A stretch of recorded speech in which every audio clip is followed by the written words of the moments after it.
அதிமுக பொதுச் செயலாளர் எடப்பாடி கே பழனிசாமி பற்றி பேசுவதற்கு அண்ணாமலைக்கு எந்த அருகதையும் இல்லை என முன்னாள் அமைச்சரும் அதிமுக தலைமை நிலைய செயலாளருமான SP வேலுமணி கடும் கண்டனம் தெரிவித்துள்ளார். கோவை மாவட்டம் சுல்தான்பேட்டையில் சூலூர் சட்டமன்ற உறுப்பினர் VP கந்தசாமி தலைமையில் அதிமுக செயல் வீரர்கள் ஆலோசனைக் கூட்டம் நடைபெற்றது. இதில் பங்கேற்று அதிமுக நிர்வாகிகளுக்கு உறுப்பினர் உரிமைச் சீட்டை வழங்கிய தலைமை நிலைய செயலாளர் SP வேலுமணி தமிழக பாஜக தலைவர் அண்ணாமலையை சரமாரியாக சாடினார். அதிமுக பாஜக கூட்டணி பிளவுக்கு அண்ணாமலைதான் காரணம் என்ற அவர், நாவடக்கம் இல்லாமல் எங்கள் பொதுச் செயலாளரை அண்ணாமலை பேசியது கண்டிக்கத்தக்கது என்றார்.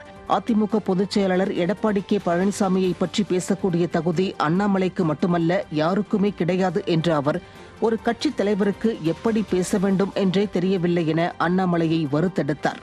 அண்ணாமலை அரசியலுக்கு வந்து 3 வருடங்கள் ஆகிறது.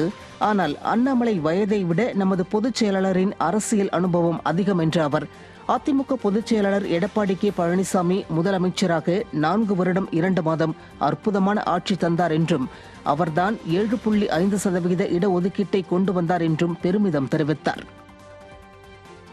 அதிமுக தொண்டர்கள் அத்தனை பேருமே கொதித்து போயிருக்காரு.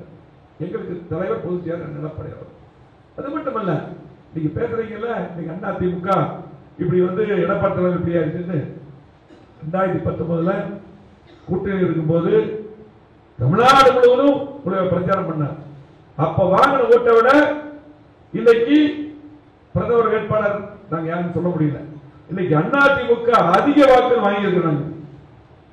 அது மட்டுமல்ல, நீங்க சொன்னீங்கல்ல 2019 கோவை மாவட்டத்தில் ஒரு தொகுதிகளோட சட்டமன்ற தொகுதியில் நம்ம அதிக ஓட்டை வாங்கலாம்.